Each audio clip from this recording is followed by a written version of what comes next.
I saw somebody on internet who is talking about plantation, who is talking about deforestation, who is talking about climate change, and I was like, मैं कहा भाई ये आदमी है ना influencer.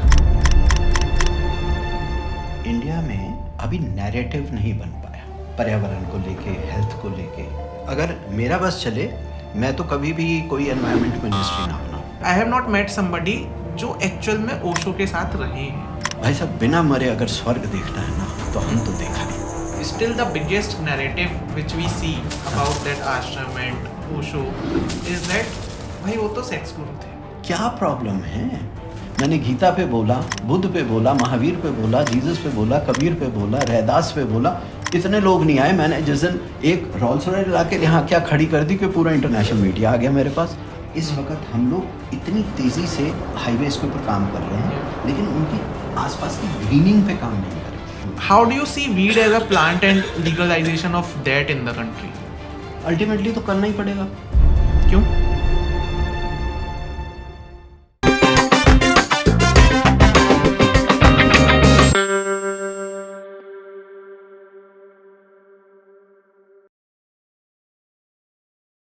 So, People Baba, Azad Jain, Prem Parivartan, these are three of your names.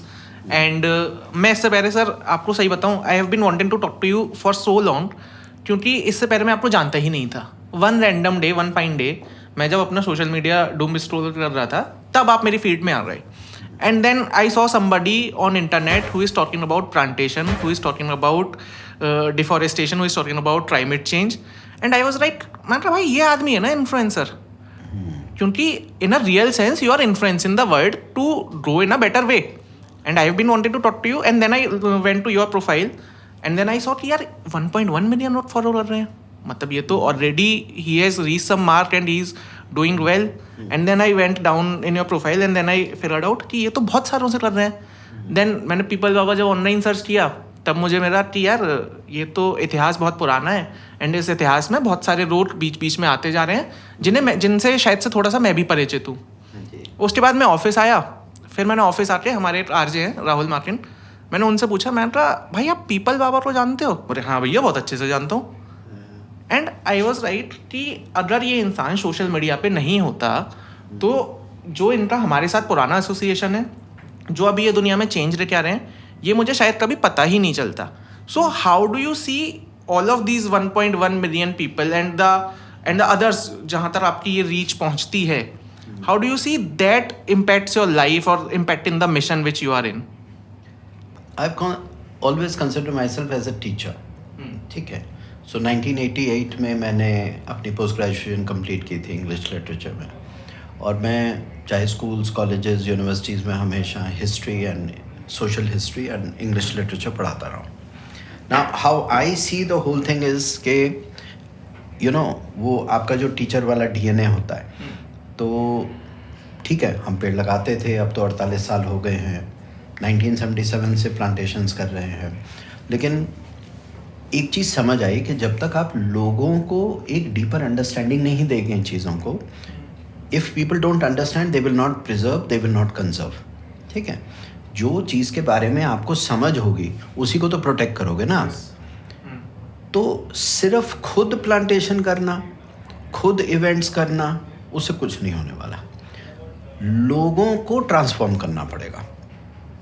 ये तो एक शरीर है, नश्वर है, एक दिन चले जाएंगे, काम खत्म. नहीं, कुछ ऐसा करना है कि आप कम से कम करोड़, 2 करोड़, 3 करोड़, 10 करोड़ लोगों को क्रिएट करके जाओ जाने से पहले पृथ्वी से, कि जो आपका काम है वो करते रहे.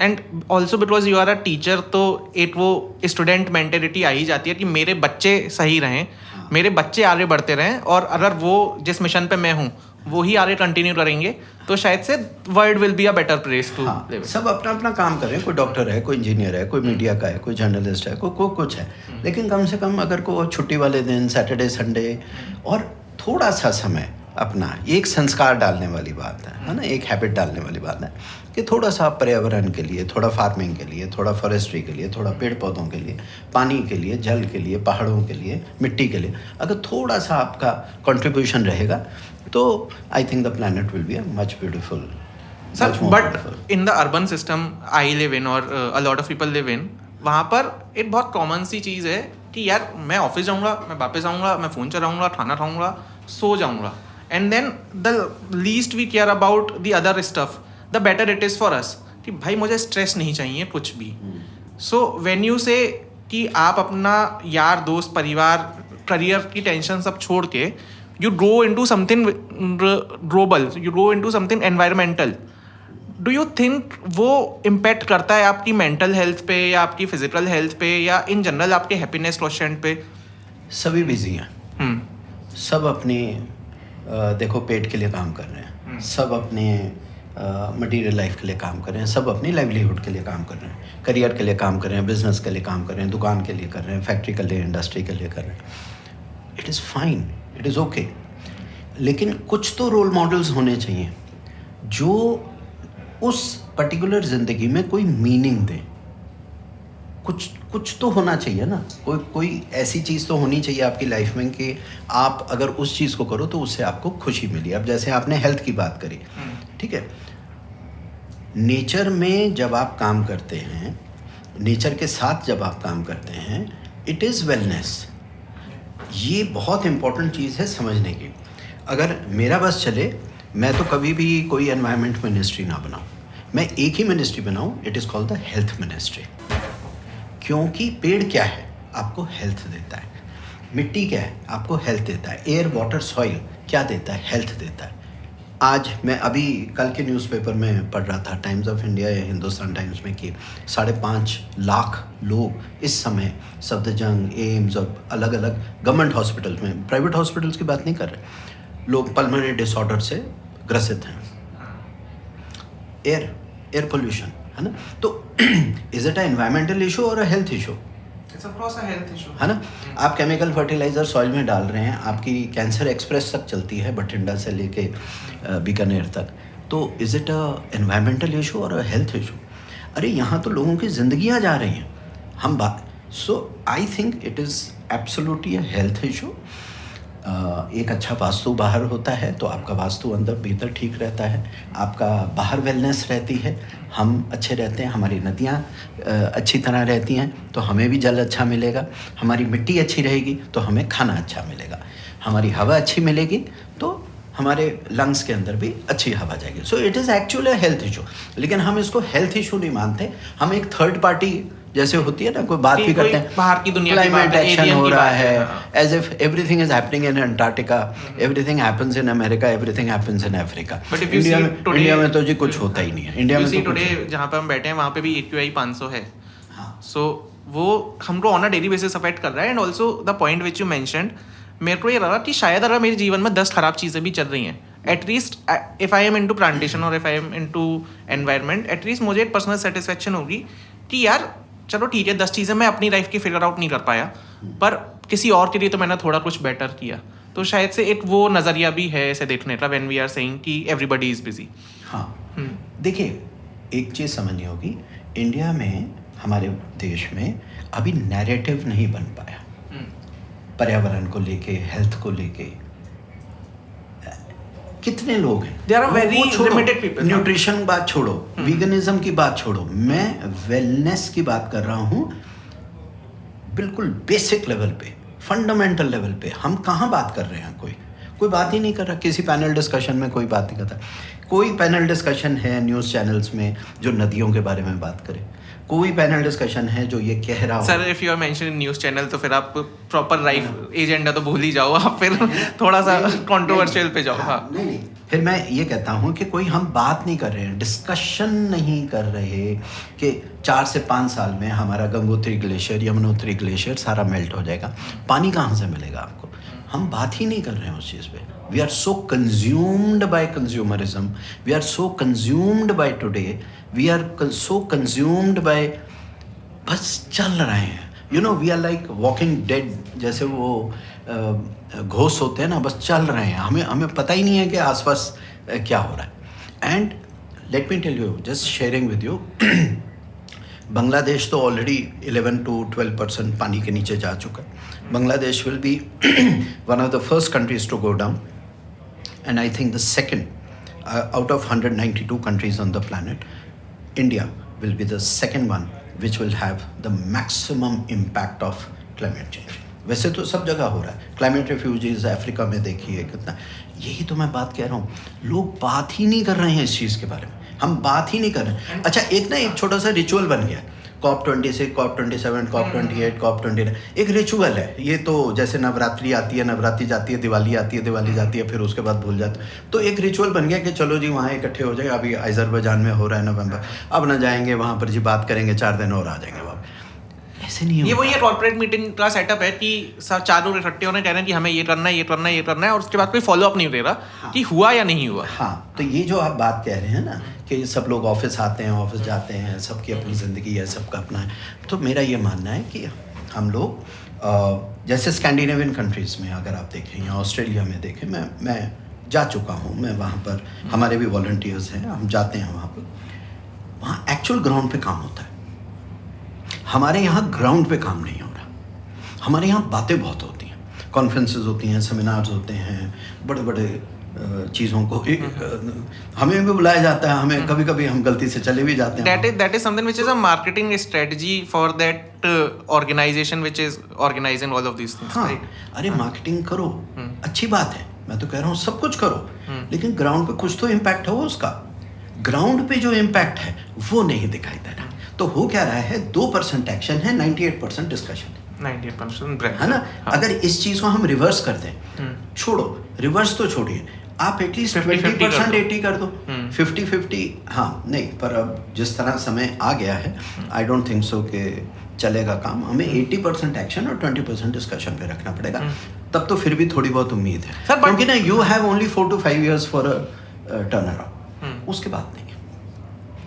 जो एक्चुअल था ये चीज़ तो मैंने कई टेडेक्स में और कई प्लेटफॉर्म्स पे बोला है, वो 2010-2011 था।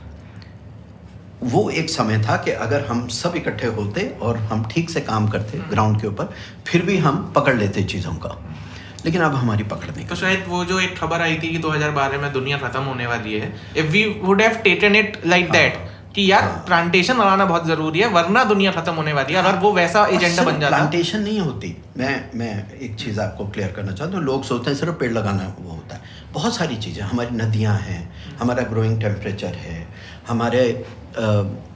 हमारी पूरी लाइफस्टाइल है। जैसे प्रधानमंत्री जी बहुत सही बोलते हैं कि लाइफस्टाइल के बारे में जब बात करते हैं, वो बहुत गहरी बात है, लेकिन लोग समझते नहीं हैं उस चीज़ को।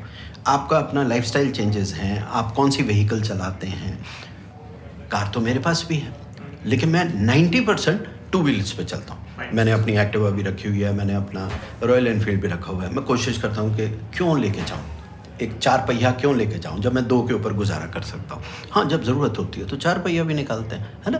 तो ये थोड़ा सा अपना इंडिविजुअल कार्बन फुटप्रिंट को अगर ये डेली डिस्कशन में आ जाए, जैसे आपका भी अब इतना सुंदर ऑफिस है, अगर ये डेली डिस्कशन में आ जाए कि यार अपना इंडिविजुअल कार्बन फुटप्रिंट हमें कम रखना है ना, क्यों टिश्यू पेपर यूज़ करें, हैंकरचिफ नहीं है हमारी जेब में, हम वो यूज़ कर लेते हैं। अगर आपने एक डब्बा टिश्यू पेपर कम यूज़ किया तो कुछ तो बचाया आपने, कुछ तो किया। ये वाला फ्रेज बड़ा इंपॉर्टेंट है, कुछ तो किया, कुछ तो करो, है ना। तो ये जो कुछ तो करने का वाली जो संस्कार है वो एक आपके डीएनए में होना चाहिए, और यही हम कोशिश करते हैं एज ए टीचर।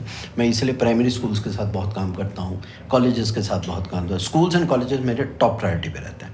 अगर मेरे को कॉन्फ्रेंस पे बुलाता है मैं उसको मना कर देता हूँ, लेकिन मुझे कोई स्कूल में बुलाता है और स्पेशली गाँव में कोई बुलाता है, अगर कोई पंचायती स्कूल होता है या कोई हिंदी मीडियम का या कोई सरकारी स्कूल होता है, वो मेरी प्रायोरिटी नंबर 1 होती है। क्यों? क्योंकि वहाँ का हर बच्चा ऑलरेडी एग्रेरियन फैमिली से आ रहा है, वो किसान का कहीं ना कहीं कनेक्टेड है, वो मिट्टी को समझता है, और तो मुझे उम्मीद होती है, हो सकता है इसमें से 10 पीपल बाबा निकल आए।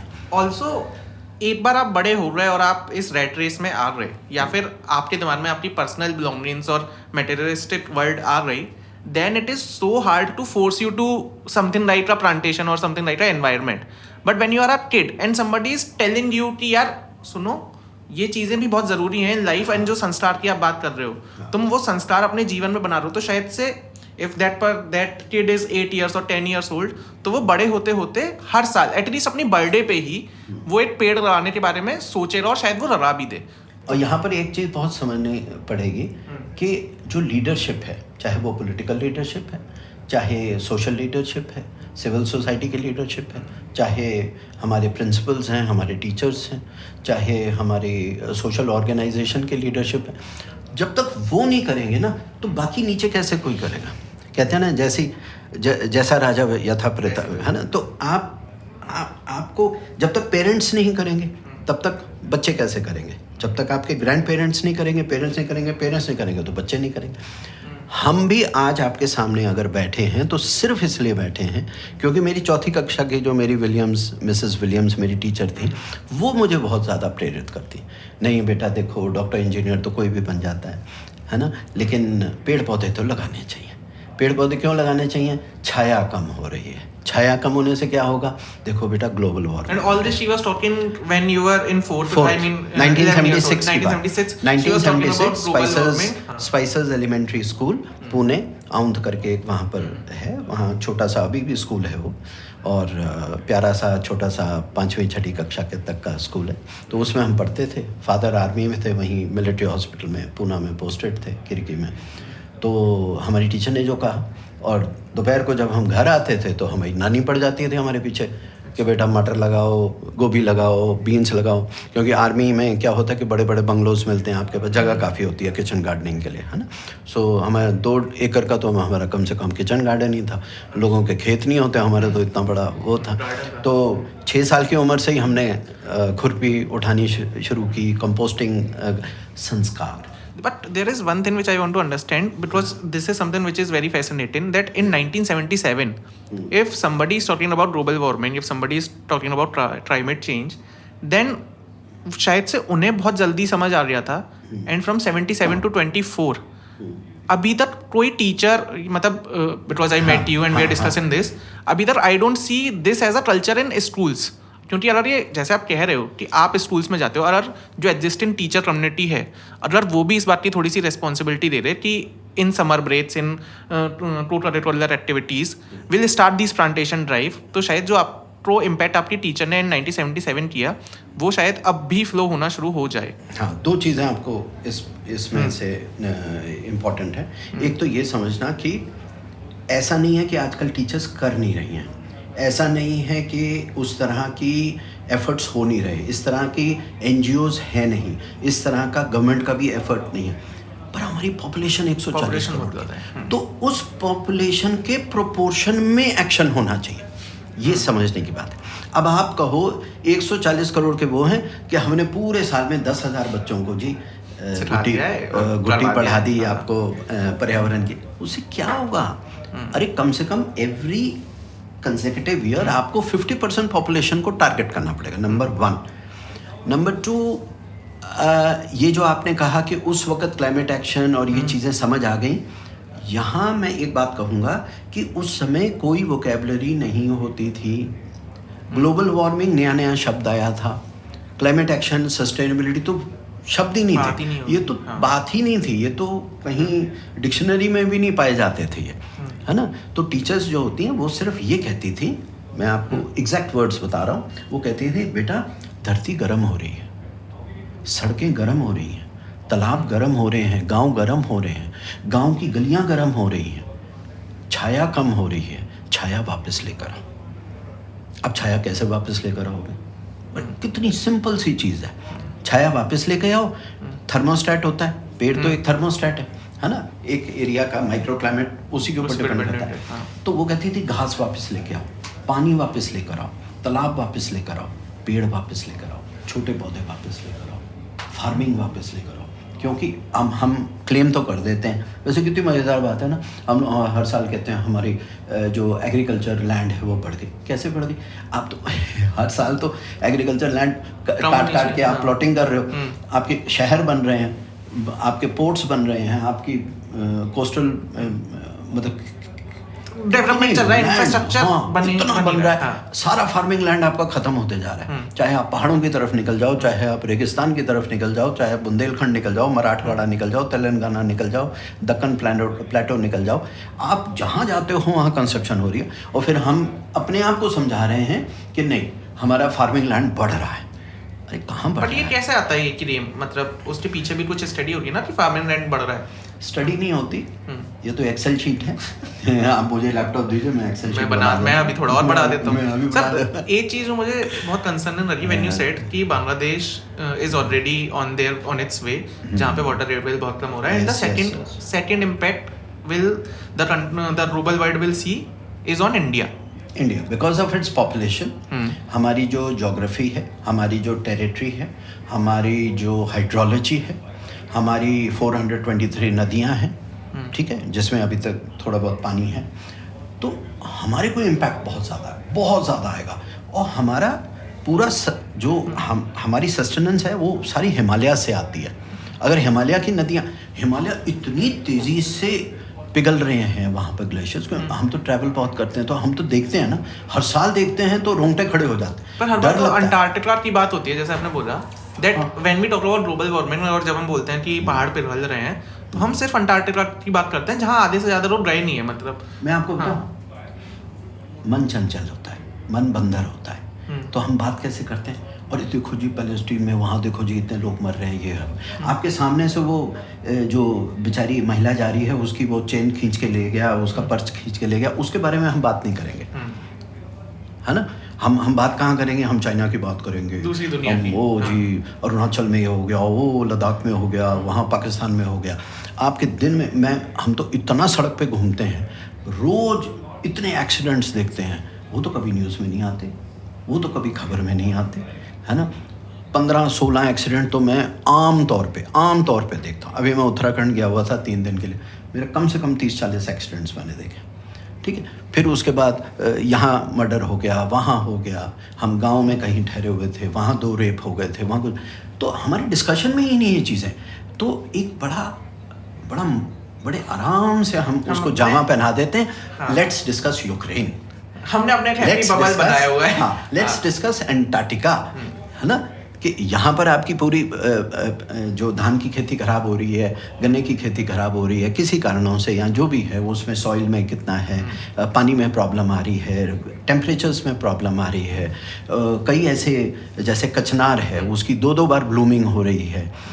कोई बात ही नहीं कर रहा है इस चीज़ पे कि पेड़ भी स्ट्रेस्ड आउट हैं, पौधे भी स्ट्रेस्ड आउट है, फार्मर्स भी स्ट्रेस्ड आउट है, एग्रीकल्चर भी स्ट्रेस्ड आउट है, जो हमारी रोज़मर्रा की ज़िंदगी को इफेक्ट कर रहे हैं, लेकिन हम बात नहीं करना चाहते हैं। It is very convenient to talk about Ukraine, Russia and उसका प्रेसिडेंट सर बात कर रही है क्योंकि आप सोचो, जो पहले किसी इंसान को घर से निकल के बाहर जाके एक थैले में सब्जी, राशन, आटा, चावल ये लेके आना होता था, अब वो बैठा हुआ है, वो घर पे फ़ोन खोल रहा है, उसके 10 मिनट में घर पे आ रहा है, तो उसके लिए तो रिसोर्सेज हैं ना, उसके लिए तो चीज़ें हैं, and it is much more convenient than from पिछले 5-6 साल से कि भाई अब तो घर बैठे 10 मिनट में आ जाता है। तो आई गेस वो जो एक कंसर्न है on which you are talking about, वो किसी के दिमाग में अब है नहीं, क्योंकि बहुत कन्वीनियंट है 10 मिनट में चीज़ें लेके आना। लेकिन यहाँ पर एक इंटरेस्टिंग चीज़ आपको मैं ये, जब आप जंगल में काम करते हैं ना तो आपको एक पर्सपेक्टिव अलग आता है। I think this is the way nature, ये नेचर जानबूझ के कर रही है हमारे साथ, ये जो भी कुछ हो रहा है। हम सोच रहे हैं मनुष्य कर रहा है, नहीं, मुझे अब ऐसा लगना शुरू हुआ है पिछले 4 साल से, स्पेशली जब से कोविड महाराज आए हैं, तब से मुझे ऐसा महसूस हुआ है कि नेचर का एक एल्गोरिदम अपना बदला है। उसने देखा ये होमोसेपियन रेस जो है ना, ये मेरे लिए रेलेवेंट नहीं है, ये मेरे को कुछ कंट्रीब्यूशन नहीं दे रही।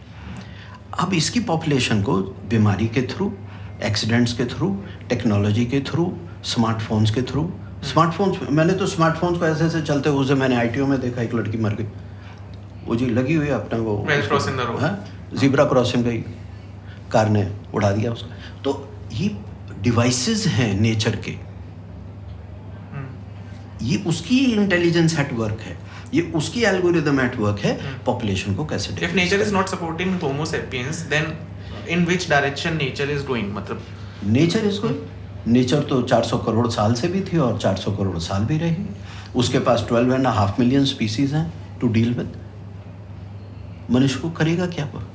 उसने तो ठीक है, ये जो एक पूरा मंडप है, ये पूरा क्रिएटिविटी का, तो ठीक है, उन्होंने आज से 2 लाख साल पहले नेचर जो पूरा सुपर पावर है, जो क्रिएशन कर रही है, जो उसको आप परमात्मा बोल देते हैं, कुछ भी बोल देते हैं, उसने 2 लाख साल पहले सोचा होगा चलो एक नई स्पीसीज़ का इजाद करते हैं। तो इथियोपिया में उन्होंने हमारे जैसे कुछ चीज़ें पैदा की, फिर वहाँ से हम इजिप्ट घुसे, फिर हम मोरक्को गए, फिर हम लोग ऊपर मेसोपोटामिया उसमें घुसे, फिर हमारा इंडस सिविलाइजेशन हुई, फिर ये हुआ वो हुआ, इधर उधर सब फैल गए हम लोग। और होते होते होते 6000 साल पहले, जुमा भी 5000 साल पहले हमने लिखना शुरू किया, है ना। हम सिविलाइज्ड हो गए, हम लोग नदियों के किनारे बसे, हम लोग फॉरेस्ट में। आप उसको ध्यान से अगर आप सोचो, हमारी रेलेवेंस तो ये 2 लाख साल से अभी हम हैं, and it is just a nanosecond of 4.5 billion years of existence of this planet, and 12.5 million species are there. So कभी कभी स्पेशली जब आप जंगल में होते हो, स्पेशली आप जब फॉरेस्ट में होते हो, अच्छा जब आप शहर में घूम रहे हो, चाय पानी चल रहा है, काम काज चल रहा है, आपको ये थॉट नहीं आता। I am telling you, the moment you go right in the middle of a forest and then you look outward towards, एक गांव की तरफ देखते हो, एक शहर की तरफ देखते हो, आपको समझ आता है बॉस ये तो कुछ और ही हो रहा है, ये तो प्रकृति अपना खेल खेल रही है। यहाँ देखो लाइचन्स हैं, यहाँ पर एल्गी है, यहाँ मॉस है, यहाँ पे क्या क्या चीज़ें हैं, ये भी सर्वाइव कर रही हैं। कितने टाइप के पक्षी हैं, कितने टाइप के इंसेक्ट्स हैं, स्पाइडर्स हैं। अभी हम लोग कोई इम्पैक्ट असेसमेंट कर रहे थे स्पाइडर्स का, तो मैंने देखा कि हमने एक छोटा सा यहाँ जंगल लगाया, वहाँ 400 टाइप के स्पाइडर निकले हैं। मतलब क्या तांडव चल रहा है पूरे क्रिएशन का। और हम आदमजात, हम सोच रहे हैं कि पता नहीं एक लैपटॉप क्या कर लिया, एक ये लेके हम सोच रहे हैं हमें ले आए हमें। अरे भैया वो जो CI है, कॉस्मिक इंटेलिजेंस, जो पूरी पृथ्वी को चलाती है, जो सोलर सिस्टम्स को चलाती है, जो ब्रह्मांड को चलाती है, जो मिल्की वे को चलाती है, there are 10,000 galaxies like us. Milky Way तो एक ही है, उसके बाद आपके डार्क होल्स हैं, आपके मतलब क्या कुछ। तो यही मैं कहता हूँ एज अ टीचर, ये मेरा फ़र्ज़ बनता है लोगों को पर्सपेक्टिव दिखाना कि देखो बेटा ये बहुत बड़ी पेंटिंग है, ये बहुत बड़ा कैनवस है, हम वहाँ पर एक छोटा सा टुक करके एक डॉट है, उस डॉट में भी हम इंसान वो एक छोटा नैनो पार्टिकल है, और नैनो पार्टिकल की ईगो है। नैनो पार्टिकल की ईगो बहुत बड़ी है। क्या बात है, क्या ईगो है कि हम ये करेंगे, हम वो करेंगे, कुछ नहीं। हमारी औकात क्या है sir? while we are talking about all of this, while reading about you, I found out that I have met a lot of people जो ओशो को सुन के सोते हैं, जो ओशो के लेक्चर्स अपनी गाड़ी में चला के आते हैं, जो ओशो की किताबें पढ़ते हैं, but I have not met somebody जो एक्चुअल में ओशो के साथ रहे हैं। And you are one of that blessed soul जिन्हें मौका मिला ओशो के साथ रहने का।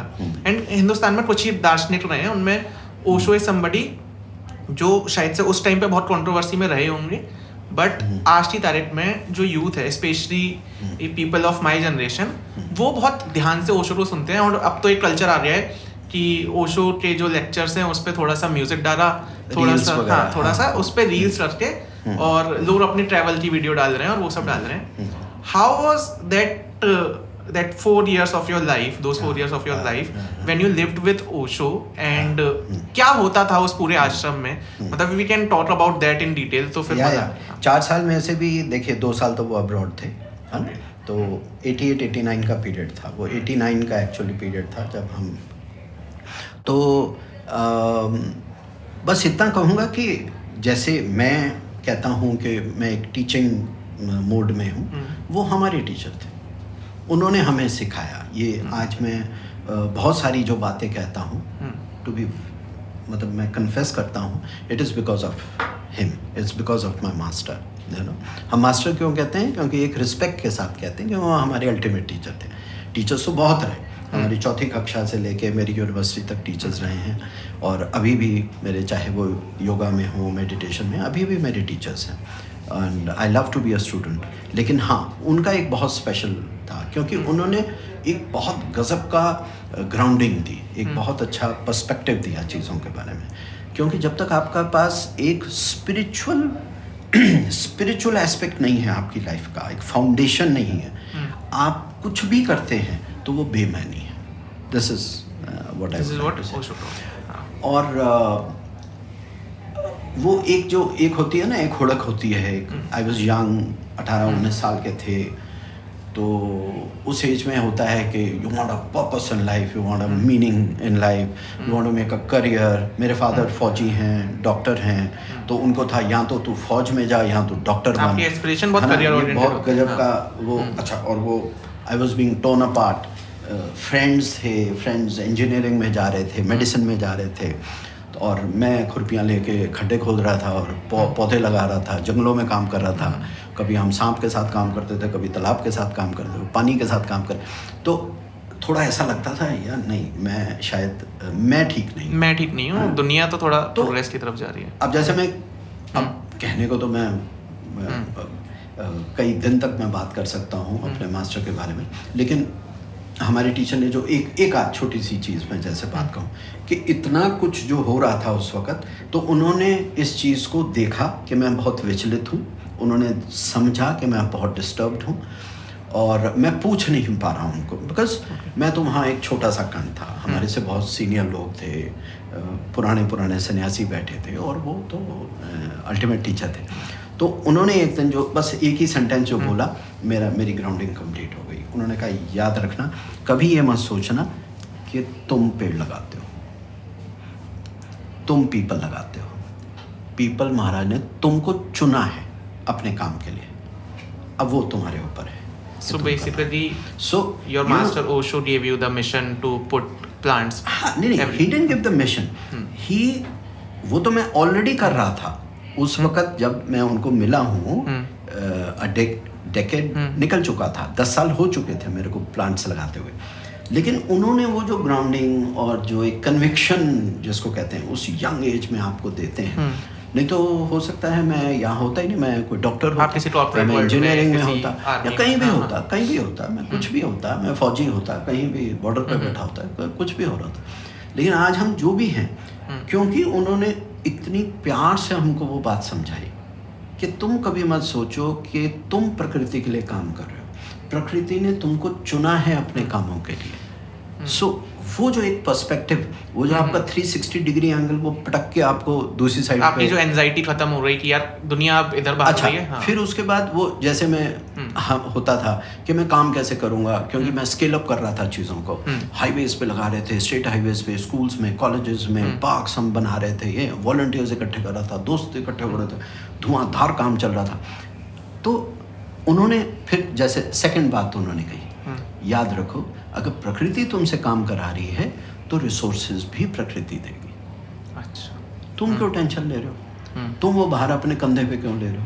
अगर तुम्हें डिगिंग टूल चाहिए, तुम्हें बाल्टियाँ चाहिए, तुम्हें खाद चाहिए, तुम्हें पानी चाहिए, तुम्हें फेंसिंग का मटेरियल चाहिए, तुम्हें पैसे चाहिए, तुम्हें लेबर चाहिए, तुम्हें वॉलंटियर चाहिए, प्रकृति देगी ना। तो तुम क्यों टेंशन ले रहे हो?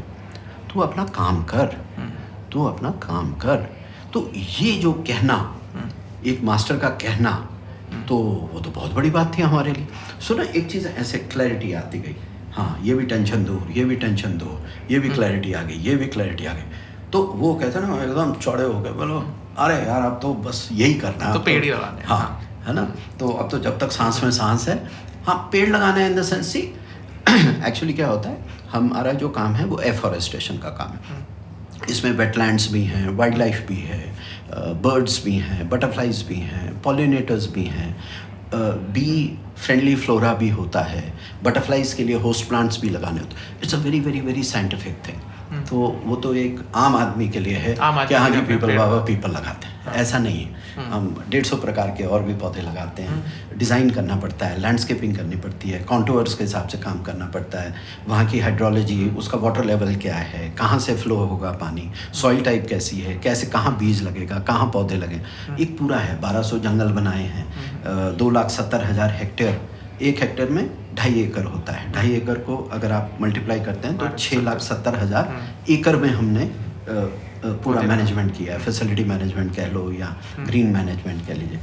तो ये सर ये एक इंडिविजुअल के लिए पॉसिबल नहीं है, ये तो प्रकृति साथ हो तब भी आप काम कर सकते हैं। और ये जो 4 लाख लोग आज मेरे साथ जुड़े हुए हैं, 18,000 लोग तो ऐसे हैं जो वीकेंड्स पे आते हैं हमारे साथ, तो ये नहीं कर सकता, मैं नहीं कर सकता, मैं इसमें मेरा कोई रोल नहीं है। ये तो प्रकृति अपना काम करवा रही है, प्रकृति ने सारा रिसोर्सेज ऑर्गेनाइज करके दिए, प्रकृति ने ही सारा कुछ काम करके दिया.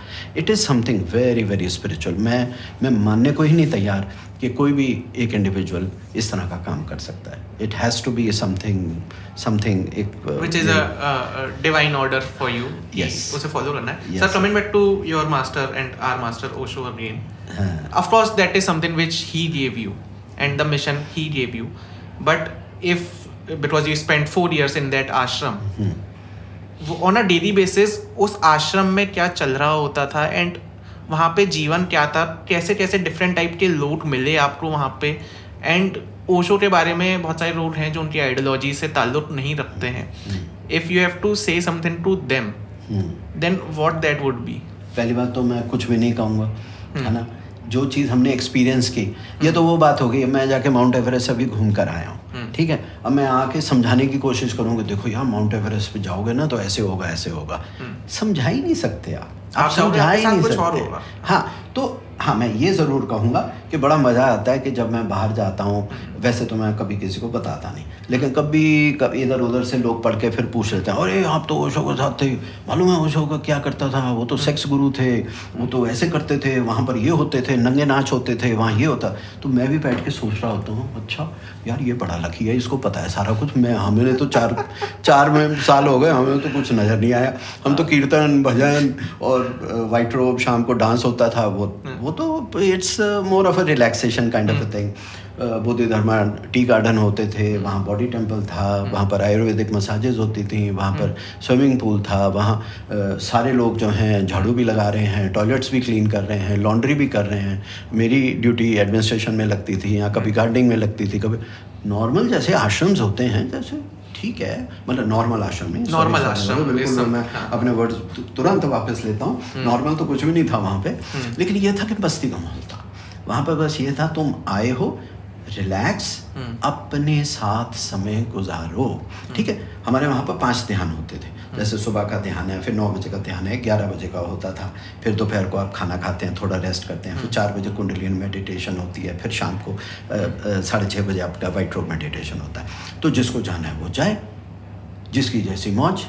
कोई आपको वो नहीं है, कोई कंपल्शन नहीं है, कोई रिचुअल नहीं है, ये करो वो करो, कुछ नहीं है. वो कहते थे, बड़ा प्यारा क्वेश्चन होता था, आर यू हैप्पी?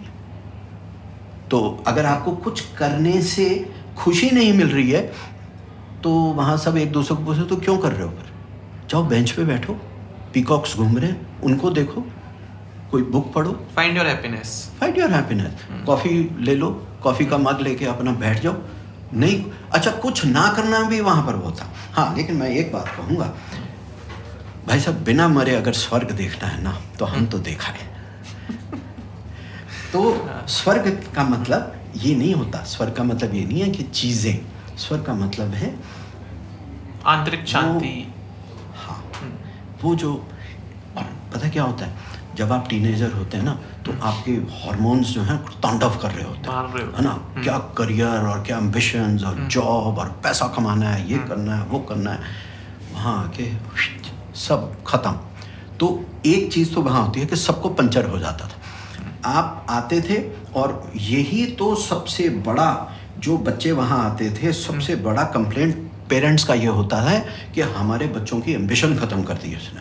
वो कहते थे क्या करना है, 70 साल 75 साल जीना है, तो हेल्थ एंड हैप्पीनेस ही तो 2 चीज़ें हैं जिसके लिए कमाना है. कमाएंगे, नौकरी भी करेंगे, दुकान भी करेंगे, बिजनेस भी करेंगे, लेकिन उतना करेंगे जितना अपने लिए, है ना. तो वो जो एक वो होता था कि मैं एम्पायर बना के जाऊंगा, मैं ये करके जाऊंगा, आसमानों को छूना है, धरती माँ को चीर फाड़ देना है, ये कर देना. कुछ नहीं होता. वहाँ जाके आप इतने शांत हो जाते थे, इतने शांत हो जाते थे, क्योंकि जैसे आपने अभी आपके क्वेश्चन में ही वो चीज़ थी, वहाँ पर दुनिया के टॉप के डॉक्टर्स आते थे, प्रोफेसर्स आते थे, साइकोलॉजिस्ट आते थे, साइकोथेरेपिस्ट आते थे, सर्जन्स आते थे, फिलोसोफर्स आते थे, मेडिटेटर्स आते थे. कौन नहीं आता? All of those people who have और excelled हम in their जब वहाँ field, थे, वो पीरियड जो था 86 टू मतलब 1990 की बात कर रहा हूँ. उनका देहांत, मतलब उन्होंने शरीर छोड़ा जनवरी 90 में. तो आप सोचो कि जैसे दुनिया की पूरी क्रीम, इंटेलेक्चुअल क्रीम जो है वो आके वहाँ बैठी हुई है. तो हम भी सोचते थे, अच्छा देखो उस मैं ऐसे ही बोलूँ, मुझे बड़ी समझ थी उसमें। आप तो बहुत नाइव थे, आप तो बहुत यंग थे। एज अ टीनेजर आज के बनस्पत हम 10% भी हमारी समझ नहीं थी, लेकिन इतना समझ ज़रूर था, इतना इंस्टिंक्ट तो काम कर रहा था कि भाई सही जगह पे है ना, यहाँ कोई डांटता नहीं है, कोई लड़ता नहीं है, कोई झगड़ा नहीं है, कोई पॉलिटिक्स नहीं है, कोई रिलीजन नहीं है, कुछ नहीं है, सब लोग हेल्थ और हैप्पीनेस की बात करते हैं। तो वो कहते हैं तो सेहत ठीक रखो, मन की शांति पे, साइलेंस पे, इनर साइलेंस पे काम करो, गार्डनिंग पे काम करो, पानी पे काम करो, घास अच्छा होना चाहिए, पेंटिंग है, आर्चरी है, मतलब जो भी क्रिएटिव आर्ट्स हैं वहाँ पे वो सब हो जिन रहे होते कामों हैं। के लिए तो शहर के आप लोग, हाँ। वही है, you know you have to pay a huge amount to follow those hobbies outside the ashram, but inside the ashram everything was available. अब जैसे मेरे को रीडिंग का बहुत शौक है, I am a voracious reader, मुझे 1 या 2 किताबें हर हफ्ते चाहिए होती हैं, नहीं होता मुझे ठीक से नींद नहीं आती, मेरा पेट खराब हो जाता है, मुझे मतलब है, अब है तो है, बचपन से ही सालों से ऐसे बन गई है। तो लाइब्रेरी इतनी अच्छी थी वहाँ पर, तो मज़ा आता था, क्या ज्योग्राफी और क्या जियोलॉजी और क्या कॉस्मोलॉजी और क्या एस्ट्रोफिजिक्स और क्या सर, हाँ you mentioned a lot of things जो वहाँ पे बहुत सही चल रही थी। हाँ Still the biggest narrative which we see about that ashram and Osho is that भाई वो तो सेक्स गुरु थे। हाँ, आई एम सो हैप्पी कि इस संभोग तरह की- से समाधान तक। मैं आपको बताऊं, हम कभी कभी जो पुराने लोग हैं हम बैठते हैं तो हम बड़े खुश होते हैं कि चलो अच्छा ही हुआ इस तरह का नैरेटिव चला, क्योंकि ना फिर गंद नहीं आता था वहाँ पे, गंद नहीं आता था इन द सेंस कि खामोखा की भीड़ नहीं थी। नहीं पर सर अगर वो सेक्स गुरु थे तो हाँ। गंद आना चाहिए ना कि नहीं, somebody और किस चीज़ में सेक्स नहीं है लाइफ में, किस चीज़ में नहीं है? आप सेक्स से पैदा नहीं हुए, मैं सेक्स से पैदा नहीं हुआ, यहाँ पर रूम में जितने लोग हैं वो सेक्स से पैदा नहीं हुए, तो क्या प्रॉब्लम है? आप एक फिजियोलॉजी की बात अगर करते हैं, he was the first Guru who talked about music and meditation, he was the first guru who talked about creativity, he was the first guru who talked about poetry, he is the first guru who talked about literature, he was the first guru who talked about sex. And that is one thing, क्योंकि हम जब college से आए थे, मैं DAV college Jalandhar में था, फिर उसके बाद इलाहाबाद यूनिवर्सिटी से, सो हमारे दिमाग भरे पड़े थे, अरे सेक्स ऐसा होता है, ये होता है, ये है, किसी लड़की को देखो मत उसका। उन्होंने हमारी नज़र बदली, वो बल्कि मैं आपको बता रहा हूँ साक्षात, ये तो हमने क्योंकि एक्सपीरियंस किया इस चीज़ को, वो ये कहते थे आप जा रहे हैं सामने से, अब वहाँ फॉरेनर्स बहुत होते थे, तो वहाँ से सामने से कोई आ रहा है तो it was considered to be bad manners कि आपने उनकी तरफ स्माइल करके विश नहीं किया उनको, मतलब आप क्या दिखाने की कोशिश कर रहे हैं कि आप इतने मतलब वो हैं कि आप कोई वहाँ तो यहाँ तक कि हमारी आश्रम में ट्रेनिंग हुई कि ब्यूटी को आप अप्रिशिएट कैसे करो, है ना। You don't have to be lecherous, you don't have to be lustful, you don't have to be bad manners, अलग चीज़ होती हैं, लेकिन ये नहीं है कि वहाँ बैठ के आप सीटियाँ मार रहे हो, लेकिन अगर आपने किसी को अप्रिशिएट किया, मैम आपके बाल बहुत अच्छे हैं, ma'am you have a beautiful smile, ma'am, ये सिखाई जाती थी हमें चीज़ें। So it was so human, it was so beautiful, you know. तो इंसान के साथ रहेगा कैसे, जो जेंडर, ये जो इक्वलिटी की बात करते हैं, वो तो हमने वहाँ सीखी, बाहर आके तो फिर वही वाली दुनिया थी, फिर वही वाली दुनिया थी, वैसे ही हो रहा था सब कुछ है, जिनको हम संस्कार बोलते हैं, संस्कृति बोलते हैं, दुनिया भर की चीज़ें, बाहर आके भैया मेरे को तो समझ नहीं आई, है ना। लेकिन हाँ, 4 वो जो था वो यूनिवर्सिटी थी हमारी, वो हमारा कॉलेज था उस वक्त। मैं That is a B.Tech which you did, उस वक्त मैं MA इंग्लिश भी कर रहा था, मैं साइकिल पे फिर अपना पुणे यूनिवर्सिटी जाता था, मेरी पोस्ट ग्रेजुएशन भी चल रही थी, फिर हम लोग आ जाते थे, तो एक बहुत बड़ी शिक्षा थी, बहुत बड़ी। आज हम जो भी हैं, आज हम संस्कार, पेड़ों के बारे में, इंसानों के बारे में, जानवरों के बारे में, पानी के बारे में, पहाड़ों के बारे में। अब आप देखो, वो एक ऐसे टीचर थे जो हमेशा कहते थे कोई भी सेंटर या कोई भी आश्रम बनेगा, खबरदार अगर किसी पेड़ को काटा। वो बोल्डर्स जो होते हैं ना, जो रॉक्स, जो बड़े बड़े बोल्डर्स, उनको भी हिलाने नहीं देते थे। वो कहते थे वो यहाँ का वासी है, इसको मत करो। आर्किटेक्ट्स को बोला जाता था you have to, whatever you want to construct, you construct around it, you will not move the boulder and you will not move the trees, you will not. तो वो इतने ज़्यादा, मतलब he was so compassionate, he was so loving. और naughty तो थे, वो थोड़े कंट्रोवर्शियल थे, हाँ। ठीक है, वो मज़ा लेते थे उस चीज़ का, वो हमेशा कहते थे देखो लोग कैसे इस चीज़ को करते हैं। अब जैसे छोटी सी बात है, जैसे रोल्स रॉयस गाड़ियाँ आती हैं उनके पास, they are total of 93 Rolls Royce वगैरह, तो वो कहते थे देखो मैं कुछ बोल रहा हूँ, मैंने गीता पे बोला, बुद्ध पे बोला, महावीर पे बोला, जीसस पे बोला, कबीर पे बोला, रैदास पे बोला, इतने लोग नहीं आए। मैंने जिस दिन एक रोल्स रॉयस ला के यहाँ क्या खड़ी कर दी कि पूरा इंटरनेशनल मीडिया आ गया मेरे पास कि ये तो सेक्स गुरु हैं, गुरु ऑफ द रिच हैं, ये है वो है। तो वो कहते यही तो मैं तुमको दिखाना चाहता हूँ, समझाना चाहता हूँ, human psychology how it operates, है ना। सो इन्हीं चीज़ों को वॉच करना है, इन्हीं चीज़ों पे अवेयरनेस है, इन्हीं चीज़ों पे कंटेम्पलेशन है, इस चीज़ पे ध्यान करना है तुमको कि सो यही इंसानी फितरत जो है। It was a very beautiful time that we had over there. It was beautiful teaching, beautiful education. मैं तो उसको अपना एजुकेशन मानता हूँ and definitely it made be a better person. And मेरी understanding of human behaviour, human psychology and social psychology, social behaviour, वो मेरी काफ़ी गहन और काफ़ी इवॉल्व हुई वहाँ से। Sir in your conversation you mentioned a lot about कि मैं बहुत घूमता हूँ, मैं बहुत ट्रैवल करता हूँ and all of those things, and one thing which I know for sure कि आपके पास बाइक्स बहुत ज़्यादा है and you love to travel from 2 wheeler instead of a 4 wheeler because that carbon footprint and all. So अब तो highways की जो कंडीशन है इस देश के अंदर वो ईयर बाय ईयर वो बहुत बदलती जा रही है। Highways are from 2 lane to 4 lane, 4 lane to 6 lane, 6 lane to 8 lane. So अगर आज दिल्ली से आपको मेरठ जाना है, बहुत बढ़िया हाईवे बना हुआ है, दिल्ली से आपको देहरादून जाना है, बहुत अच्छा हाईवे बन रहा है। एंड अगर आप हिमाचल साइड चले जाओ तो अच्छे बढ़िया हाईवेज बने हुए हैं। As somebody who loves to travel, as somebody who loves to be on the road, do you enjoy travelling on highways जो अभी बन रहे हैं? देखिए, आई एम सो ग्रेटफुल कि ये हाईवेज बने। आई एम 100% इन फेवर कि हाईवेज और बने, लेकिन with minimum damage to the environment, और उसको टेंजिबल वे से मैं अगर बोलूँ, लेट्स हैव ग्रीन हाईवेज। मतलब जब आप हाईवे बनाते हैं तो उसके आसपास आपके पास पेड़ों की कतार होनी चाहिए, आपके डिवाइडर्स जो हैं वो अच्छे अच्छे उसमें फूल वाले पौधे हों, श्रब्स हों, शॉर्ट हाइट की ट्रीज हों। फिर जो आप पहाड़ की कटाई करते हैं उसके ऊपर आपकी ग्रास की सीडिंग हो, ताकि जो नंगे पहाड़ हैं वो लैंडस्लाइड्स ना हो, उसके ऊपर एक वेजिटेशन का पूरा कवर हो, एक ब्लैंकेट हो पूरा, किया जा सकता है। हो क्या रहा है इस वक्त, हम लोग इतनी तेज़ी से हाईवेज के ऊपर काम कर रहे हैं, लेकिन उनकी आसपास की ग्रीनिंग पे काम नहीं करें। अगर आप ग्रीनिंग पे काम नहीं करोगे तो हाईवेज भी बेकार हो जाएंगे। दूसरी बात, आप लोगों को हाईवे दिखता है क्योंकि हम 2 व्हील्स पे चलते हैं, तो हमें सर्विस रोड्स भी बहुत यूज़ करनी पड़ती हैं, अंडर पासेस भी यूज़ करने पड़ते हैं, यू टर्न्स भी यूज़ करने पड़ते हैं।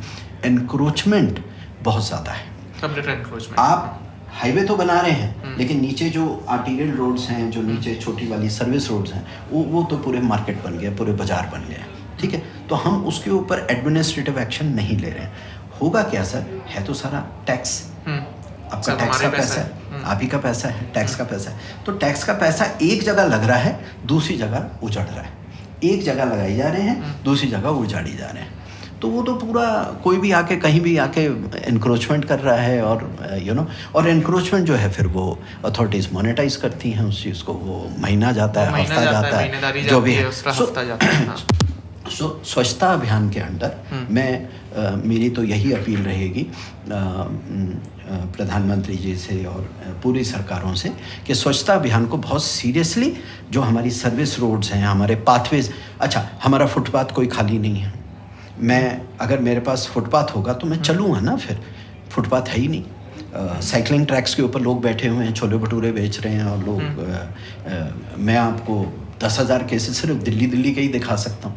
तो एनक्रोचमेंट के ऊपर काम करना होगा, ग्रीनिंग के ऊपर काम करना होगा, एंड भगवान करे ये बहुत बहुत साधुवाद, बहुत बहुत आशीर्वाद कि हमारे हाईवेज बन रहे हैं, क्योंकि roads lead to connectivity, roads lead to development. Development अच्छी बात है, लेकिन किस तरह की डेवलपमेंट है ना, इस चीज़ के ऊपर ध्यान देना है। So but I think this is one beautiful thing that has happened in India are the roads and the highways. They will connect us to this thing. लेकिन एट द सेम टाइम हमको grinning और जो आसपास encroachments हो रही हैं उनके ऊपर काम करना होगा.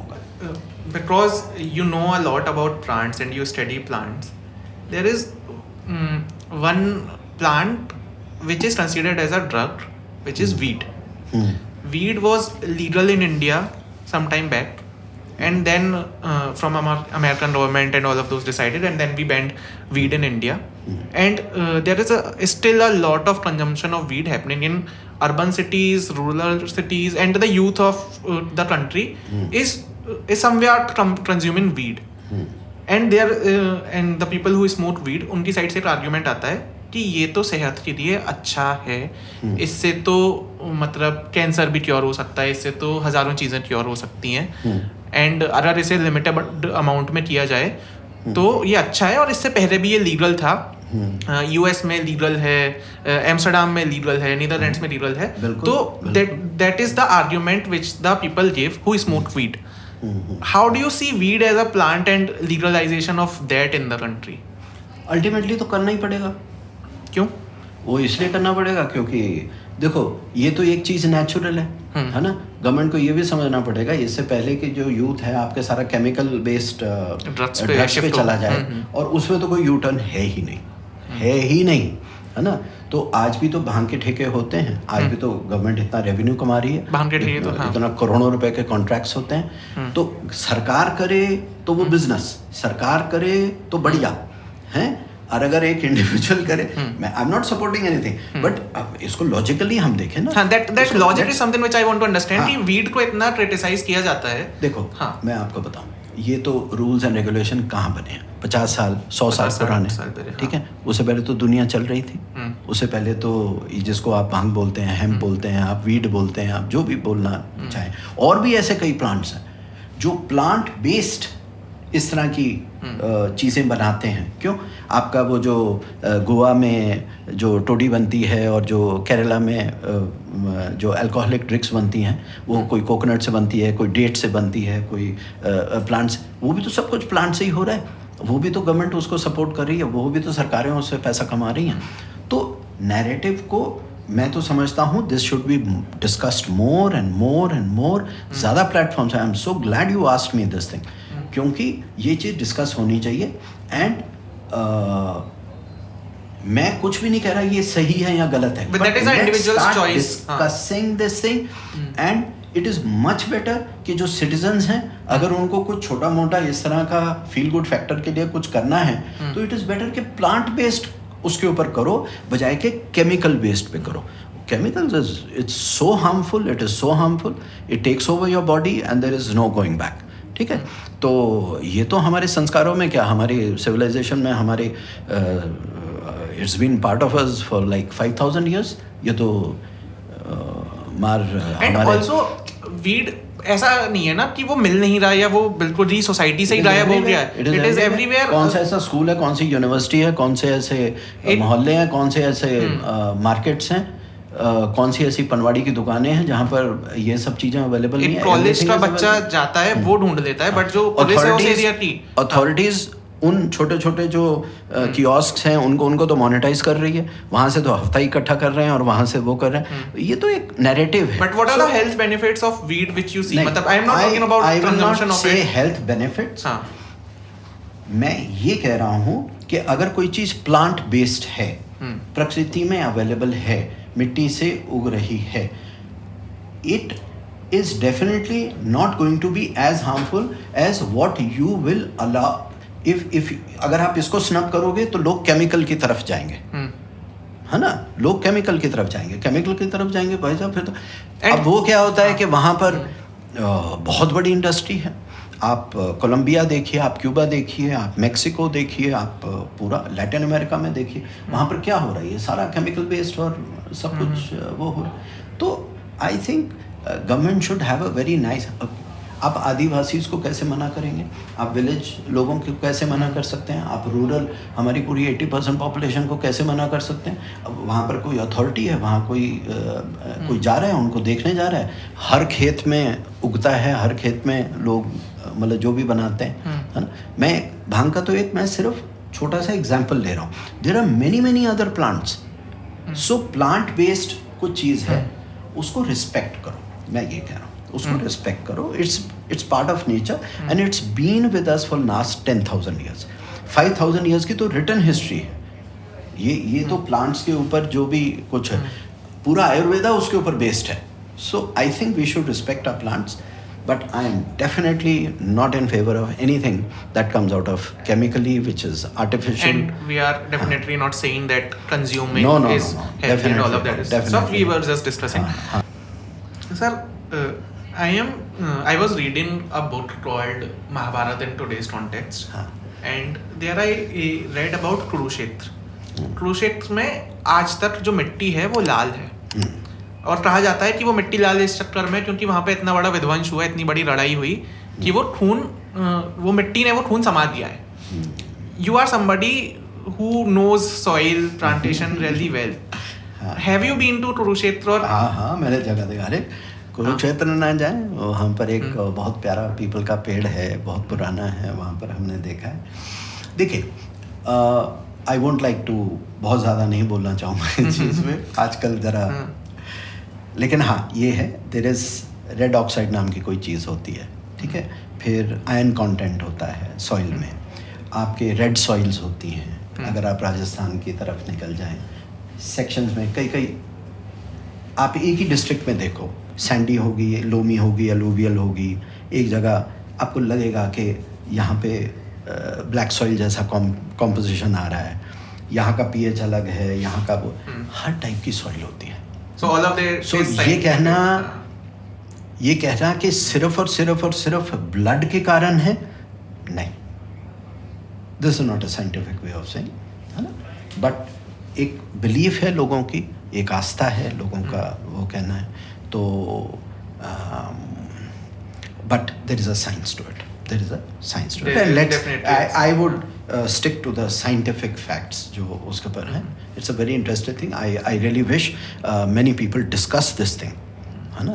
कि अब हम ये सोचे हैं कि गंगा माँ जो हैं गंगोत्री से निकल रही हैं और ये बाउम्र निकलती रहेंगी for centuries it will go on. No, the science is the glacier is receding, है ना. धीरे धीरे वो ट्रिकल ख़त्म होता जा रहा है, धीरे धीरे कम होता जा रहा है, फ्लो कम होता जा रहा है. सो प्लीज़ थोड़ा सा साइंस का भी ध्यान रखिए, और द साइंटिफिक फैक्टर्स के ग्लेशियर मेल्ट हो रहा है. सो अगर आप ये कहेंगे कि नहीं ये तो ऐसी चीज़ है, ये तो 1000 साल और चलेगी, 10,000 चलेगी, कहने में तो कुछ भी कह सकते हो, but one should have a scientific temper to things. कोई भी चीज़ है, चाहे वो आप वीड की बात करते हैं, चाहे आप प्लांट लाइफ की बात करते हैं, चाहे आप even science is religion, even religion is science, है ना. रिलीजन भी एक तरीके की साइंस है. It's a science of wellness, internal wellness, the science of silence, the science of spirituality, the science of this thing. जब आप साइंस को साइड में रख देते हो, बाकी क्या रह गया? रिचुअल और बिलीफ. अब उसका तो कोई इलाज नहीं. बिलीफ तो मतलब मुझे कुछ भी हो सकता है. अगर आप कोई भी चीज़ को एक साइंटिफिक टेम्पर से देखते हैं और उसमें कुछ तथ्य निकल कर आते हैं, तो ज़रूर मानिए उसको, ज़रूर मानिए. लेकिन विदाउट ये है क्या, ये जो हम सब बोलते हैं कि उसको बड़ी डीपर अंडरस्टैंडिंग है. एनलाइटेंड मास्टर्स हुए, चाहे बुद्ध हुए, महावीर हुए, ओशो हुए, नानक हुए, मास्टर्स हमारे कबीर हुए, जो उन्होंने साइंस ऑफ लाइफ समझी. साइंस, ये जो प्रोसेस है पूरा, हमारा थॉट प्रोसेस है, ब्रेन कैसे काम करती है, हम सोचते कैसे हैं, हम श्वास की जो एक साइंस है, इसका कॉस्मोस से क्या लेना देना है, ये जो योगा है, जो एक यूनिवर्सल वननेस है, इसकी साइंस क्या, सारा कुछ साइंस है, सब कुछ साइंस है, ये पूरा कॉस्मोस साइंस है. लेकिन अगर साइंस को साइड में रख के आप कुछ भी बोलते रहोगे तो सर मैं थोड़ी देर को साइंस को साइड में ही रखना चाहूँगा. हाँ. और मैं ये पूछना चाहूँगा कि out of 150 things which you do, plantation is one of the core things which Give Me Trust does. Yeah. And when you plant a tree, of course you take care of it for few years and then it gets its own journey. जब आप दोबारा से उसी लगाए हुए पौधे को revisit करते हो, do you do you feel कि वो पौधा या वो जो जनरल आपने एस्टेब्लिश किया है it is talking to you? I am just keeping science aside for a while. अरे सर, जिस दिन हम पहले दिन लगाते हैं वो तो दूसरे दिन से ही बोलना शुरू कर देता है हमारे से. और अगर आपका वो तादम नहीं है, अगर वो बॉन्ड नहीं है, अगर वो, तो आप पौधे की टेक केयर भी नहीं कर सकते. वो आपको बॉन्ड इस्टेब्लिश करना पड़ता है. इसीलिए कहते हैं ना, जो ठेकेदार होते हैं, कॉन्ट्रैक्टर्स होते हैं, वो जंगल नहीं लगा सकते, क्योंकि एक मैजिकल थिंग है. It's a theatre. The whole goddamn thing comes together. आप सिर्फ पौधा लगाते हैं, आप खाद डालते हैं, पानी डालते हैं, सेफ्टी करते हैं, उसकी लैंड मैनेजमेंट करते हैं, उसको गेट लगाते हैं, फेंसिंग करते हैं, प्रूनिंग करते हैं, प्लांट स्पीशीज़ को. लेकिन बटरफ्लाई को नहीं बुला सकते आप. बटरफ्लाई तो अपने आप ही आएगी. बीटल को नहीं बुला सकते आप अर्थवर्म को नहीं लेकर आ सकते. आप कोई इनविटेशन नहीं दे सकते उसको. सांप नहीं लेके आ सकते वहाँ पर. आप फ्रॉग नहीं लेके आ सकते वहाँ पर. टैडपोल्स नहीं ला सकते. वो कौन लाता है? वो तो प्रकृति और नेचर. तो वो जो मैजिक है ना, इट कम्स अलाइव. सो आप 2 साल उसके ऊपर खूब मेहनत करते हैं, उसको प्रोटेक्ट करते हैं. बिल्कुल उसका इंसान की कैपेसिटी सिर्फ उतनी ही है. उसके बाद तो प्रकृति टेक्स होगा. एंड उसका एक अपना है सक्सेशन क्या होगा, और कौन सी सीड्स आएंगे, ग्रासेस कौन सी ज़रूरत है, कौन से वाइल्ड फ्लावर्स आएंगी. Sir, as a human we see are ROI. अगर मैं अपने घर में भी कोई पौधा लगा रहा हूँ तो मुझे ये चाहिए कि भाई मुझे या तो उससे कड़ी पत्ता मिल जाए, या मुझे उससे जामुन मिल जाए, या तुलसी का पौधा बहुत कॉमन है कि हम चाय में डालते. तो ऐसे और कौन कौन से पौधे हैं if somebody wants to plant in their garden, वो क्या क्या लगा सकते हैं जिसपे उन्हें ROI मिले? आप हर चीज़ वो लगाइए जो आप रसोई में यूज़ कर सकते हैं. This is something. लोग बहुत महंगे पौधे, मैं देखता हूँ ना नर्सरी में कभी खड़े होते हैं तो देखते हैं कि लोग 800 रुपये का पौधा, 1200 रुपये का पौधा, 1500 रुपये का पौधा खरीद रहे हैं. अरे भाई, आपको इतने पैसे खर्च करने की ज़रूरत ही नहीं है. रसोई में जो बीज निकल रहा है, चाहे बैंगन का बीज है, चाहे भिंडी का बीज है, चाहे बीन्स हैं, चाहे लोबिया है, चाहे राजमा है, चाहे लेग्यूम्स हैं, पल्सेस हैं, दालें हैं, चाहे आपका मेथी है, आपका धनिया है. धनिया का बीज लिया, साबुत धनिया, उसको ऐसे ऐसे रगड़ के उसको थोड़ा मिट्टी पे डाल दिया, आपका धनिया उगना शुरू हो जाता है. अगर आप रसोई की जो 80% जो है, चाहे वो गीले मसाले हैं, छोटी छोटी सब्जियां हैं, आलू के जहाँ पर कान उग रहे होते हैं, कान मतलब वो उसके जो नोड्स होती हैं, उसको हल्का सा छील के डाल के बस इतनी सी मिट्टी में उसके ऊपर मिट्टी डाल दें. थोड़ा वो जो प्याज है, प्याज के जो ऊपर छोटे छोटे बाल निकले होते हैं, उसको डाल के उसको हल्का सा मिट्टी में डाल दें. आप प्याज, आलू, लहसुन, अदरक, हल्दी, तुलसी, आप सारी चीज़ें आप अपने किचन गार्डन में मतलब बैल्कनी और अपने रूफटॉप पे लगा सको. हम क्या करते हैं, लेकिन अब चेंज हो रहा है. एटलीस्ट मेरे साथ जो संपर्क में लोग हैं वो कर रहे हैं. ठीक है. पहले क्या होता था, नहीं हमने इस तरह का इतना मोटा हमने क्रिसैंथेमम लगाया, हमने दालिया लगाया, हमने ये किया, हमारे पेटूनियाज है, हमारे ये. It becomes more of a social status symbol. वो सोशल स्टेटस सिंबल. फिर वो फोटो खींचेंगे, इंस्टाग्राम पे डालेंगे, पार्टी में डिस्कस होगा, मेरी पेटूनिया में इतना वो आया, फ्लावरिंग आई, ये आई है. तो लेकिन अब मैं कोशिश करता हूँ सिखाने की. अब आप पार्टी में ये डिस्कस करो, मेरे इतने अच्छे बैंगन आए, इतनी अच्छी तोरी आई, इतनी अच्छा घिया आया, इतनी धनिया आई. तो ये जो रिटर्न की हम बात करते हैं, तो अच्छी खुराक, केमिकल फ्री वेजिटेबल्स, रसोई भी खुश, गैस भी खुश, कढ़ाई भी खुश, बीवी भी खुश, घर वाले भी खुश, सब खुश, है ना. सो इससे बड़ा रिटर्न क्या हो सकता है आपको? क्यों? हमारे दादाजी ना एक बड़ी प्यारी बात बोलते थे. वो कहते थे, किसान वो है जो अपने खेत में सब कुछ उगाता है और सिर्फ नमक और चाय पत्ती के लिए बाहर जाता है. नमक समुद्री इलाकों में होता है, चाय पत्ती बागानों में होती है. अब वो दो तो आपके खेत में नहीं हो सकते. उन दोनों को वो कहते हैं थोड़ा सा गन्ना भी उगाओ ताकि उससे गुड़ बनाओ, गुड़ से आप अपना मीठा अपना क्रिएट करो. तो हर चीज़ आप, और हमारी भारतीय संस्कृति, हमारे भारतीय के ट्रेडिशंस में परंपरागत हम लोग जो विलेजेस में लगाते थे और घरों में भी, कोठियों में भी, हमने खुद आर्मी बंगलोज में हमने खुद ये देखा है, अपनी नानी को करते हुए देखा है. So I think people should, जो आपका क्वेश्चन है कि कौन से पौधे लगाने चाहिए, आप हर वो पौधा लगाओ जो आपके किचन से निकल रहा है और आपका उसमें इन्वेस्टमेंट भी नहीं जा रहा है और आपका रिटर्न हेल्थ मतलब एज मॉनिटरी तो है ही, बट हेल्थ बेनिफिट आपका बहुत है. People Baba, Thank you so much for this conversation. I am so glad that I found you on internet. I am so glad that when I reached out to you, you happily said yes. And I guess everybody watching this or even me have got this sense of understanding कि पौधे बहुत ज़रूरी हैं, ठीक है. बाकी बहुत सारी चीज़ें हैं जो हम अपने डे टू डे बेसिस पे शायद ना कर पाएँ, बट अगर मैं कह रहा हूँ बर्थडे पे भी करें, क्योंकि दिस इज समथिंग जो अभी तक हम करते हुए ही नहीं आए. इन माई 25 ईयर्स ऑफ एग्जिस्टेंस मैंने आज तक कोई पौधा नहीं लगाया है. अगर मैं ये डिसाइड कर लूँ कि मैं अपनी बर्थडे पे भी लगाऊंगा, तो you have given me that mission and there are thousands of people जिनको आपने वो मिशन दिया है. You are in true sense influencing the world when it comes to social media, because there are a lot of influencers. I am not calling you influencer, but there are a lot of influencers जो comedy और dance और ये वो, और उनका अपना एक अलग दुनिया है, उनकी एक अपनी चाहते हैं. But I am so happy that I found your profile and we had this conversation. I am also so happy. बस आपकी ऑडियंस से मैं एक लास्ट रिक्वेस्ट करना चाहूँगा, प्रार्थना करना चाहूँगा. Grow your own food. Grow your own food. आप गमलों में भी कर सकते हैं. आप पर्यावरण के लिए कुछ मत करो. आप जिंदगी में एक पेड़ मत लगाओ. आपको कोई तालाब खोदने की ज़रूरत नहीं है. आपको कोई अंटार्कटिका की और कार्बन फुटप्रिंट की बातें करने की ज़रूरत नहीं है. If you can grow your own food, जो आप सेवन करते हैं, जो आप खाना खाते हैं, आप सिर्फ उसके ऊपर ध्यान दें. आप वो अपना उगा लीजिए.